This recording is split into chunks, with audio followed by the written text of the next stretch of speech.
va tout de suite passer à la deuxième question qui préoccupe beaucoup les Français, et qui préoccupe notamment beaucoup la jeunesse. C'est la principale mesure que prendrait Emmanuel Macron s'il est réélu pour la transition écologique et la préservation du climat. Donc, qu'est-ce que vous metteriez-vous en avant comme mesure essentielle? C'est un sujet important pour la jeunesse, mais aussi pour tous les Français, parce que nous avons un réchauffement climatique qui est à l'œuvre, et nous devons agir, et c'est ce que nous disent les scientifiques, et il faut écouter les scientifiques. C'est ce que nous dit le GIEC, et nous n'avons que très peu de temps pour agir. Et Emmanuel Macron, dans ce second tour, est le candidat qui prend à bras-le-corps le sujet écologique et climatique. Ce qu'on veut faire, c'est développer notre mix énergétique pour pouvoir préserver notre autonomie et décarboner notre production d'électricité. Ça veut dire construire des réacteurs en plus, 6 EPR en plus. Ça veut dire aussi construire des renouvelables pour, là encore, limiter la carbonation de notre industrie. Nous voulons également être le premier pays, la première nation qui sort du charbon, des hydrocarbures et du gaz pour, là encore, retrouver notre indépendance et limiter le réchauffement climatique. Emmanuel Macron, ce qu'il propose, c'est également de former 400 000 personnes au métier de demain sur la transition écologique. C'est de rénover 700 000 logements au niveau thermique pour économiser à la maison sur le chauffage et l'énergie qui est dépensée pour se chauffer. Et c'est bien sûr mettre le paquet sur l'industrie pour décarboner notre industrie, parce que la solution à ce sujet-là du réchauffement climatique, c'est de donner les moyens à l'industrie d'investir pour décarboner. C'est un programme qui est sérieux, c'est un programme qui prend à bras-le-corps le sujet énergétique, le sujet climatique, et qui est beaucoup plus sérieux que le programme de Marine Le Pen, qui, elle, propose de sortir non seulement de tous les renouvelables, c'est-à-dire d'arrêter les éoliennes, d'arrêter le photovoltaïque, mais même de les déconstruire. Elle veut les démanteler complètement, avec une trajectoire de construction nucléaire qui n'est absolument pas tenable. 20 EPR construits dans les 20 années qui viennent, c'est strictement irréaliste. Tous les scientifiques et les experts le disent. EDF nous informe d'ailleurs qu'on est capable de construire 14 EPR en 20 ans et non pas 20. Et donc on a un mix énergétique chez Marine Le Pen qui n'est pas au niveau. Et sur la rénovation énergétique des logements, elle veut carrément enlever l'interdiction des passoires thermiques. Ça veut dire qu'on arrête de rénover les logements et on permet de louer une passoire thermique aux classes populaires et aux classes populaires. Juste un mot sur votre Premier ministre, qui serait donc le ministre... C'est une annonce qui a été faite effectivement par Emmanuel Macron ce week-end. C'est d'avoir un Premier ministre qui est pleinement en charge de la planification écologique, avec des ministres qui s'occupent à la fois de la planification énergétique, sur le sujet énergie qui est central, et puis sur la planification territoriale, parce que quand on construit par exemple des renouvelables, ou même des EPR, il faut que ça se fasse de façon intelligente avec les élus, avec les riverains, avec les associations, et donc on planifie les choses pour que dans le temps ça se passe bien. Et donc c'est un sujet majeur que l'on met au cœur de notre politique, avec un Premier ministre qui bien évidemment sera chargé du sujet et prendra à bras-le-corps le problème. Monsieur Nikolic, votre candidate, que propose-t-elle? Alors évidemment, vous allez répondre. Alors je vais répondre parce que tout à l'heure j'ai joué le jeu, vous avez dit une mesure, j'ai présenté une mesure. Alors, là, je pense que j'ai le droit de développer un peu plus également sur le programme écologique.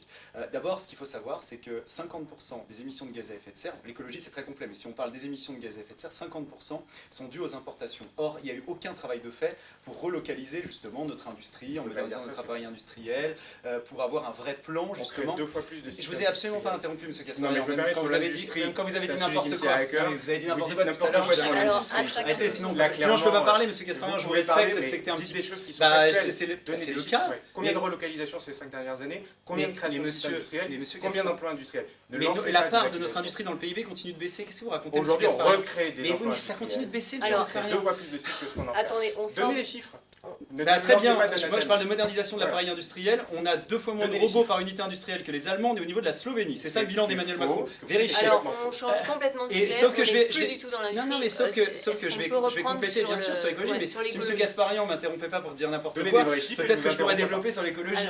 Alors donc je reprends effectivement sur les importations, parce que c'est la principale cause d'émissions de gaz à effet de serre dans notre pays. Ensuite, évidemment, il y a la manière dont on va produire de l'énergie dans un monde qui est de plus en plus énergivore.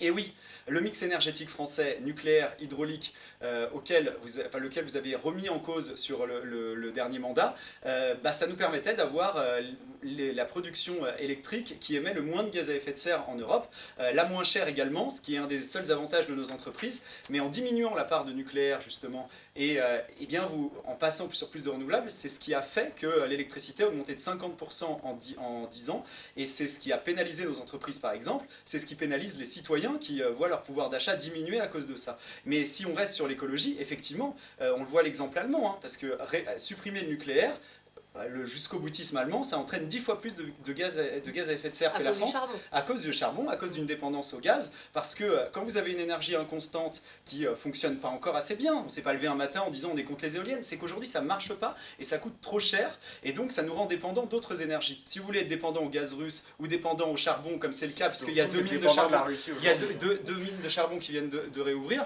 eh bien ça pose un vrai problème quand même en termes d'écologie. Donc cet exemple-là, vous arrivez au blackout, mais absolument pas. Je suis en train de vous expliquer qu'on a un modèle français qui fonctionnait très bien et que vous avez remis en cause, et avec un espèce d'en même temps, quand vous dites maintenant, vous savez, M. Macron ouvre les yeux, il veut remiser sur le nucléaire, mais en disant que on va diminuer à 50% la part de nucléaire en 2030.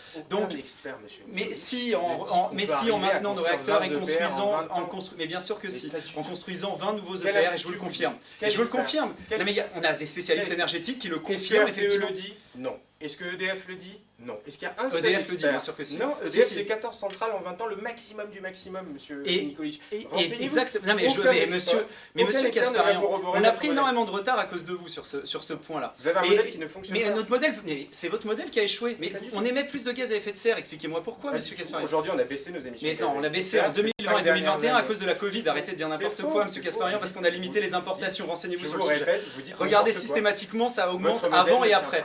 Et donc si je continue, effectivement, ensuite, il y a la manière de rouler. Parce que c'est aussi un des enjeux. On voit que la politique qui a été menée, qui se veut écologique, c'est s'en prendre aux automobilistes, je l'évoquais tout à l'heure, mais sans leur proposer d'alternatives. Donc aujourd'hui, il y a de l'emploi qui est de plus en plus loin, ce qui provoque évidemment plus de pollution, puisque les voitures sont obligées de se déplacer plus loin, et en même temps, on taxe sans proposer aucune alternative, c'est-à-dire on pourrait miser peut-être sur l'hydrogène demain. Mais l'hydrogène, aujourd'hui, pour qu'on puisse rouler à l'hydrogène, il faut... Parce que vous savez, c'est un vecteur d'énergie, c'est pas de l'énergie. Il faut soit du gaz au départ, soit de l'électrolyse d'eau. Et donc, vous aurez besoin d'une énergie électrique suffisante. Pour avoir cette énergie électrique suffisante, il faut produire une électricité suffisante. Et ça passe par le mix énergétique français qui a fait notre succès, c'est-à-dire l'hydraulique et le nucléaire. Notre programme, il est le plus cohérent, celui qui émet le moins de gaz à effet de serre. Et c'est ce qui a fait, encore une fois, dans le passé, qu'on a émis moins de gaz à effet de serre que nos concurrents européens. Et c'est ce qui peut faire que demain, on continue d'émettre. On peut avoir des grands slogans, mais il y a le résultat. C'est vous qui dites des choses qui ne sont corroborées par aucun fait. Je le répète, votre modèle ne tient pas. Votre modèle jusqu'au boutiste, il est allemand et c'est pire. C'est pire. Si on veut émettre moins de gaz à effet de serre, c'est comme ça que ça va se faire. On a bien compris que vous n'étiez pas du tout d'accord sur le modèle à choisir et que voilà, donc chacun... Alors, on va passer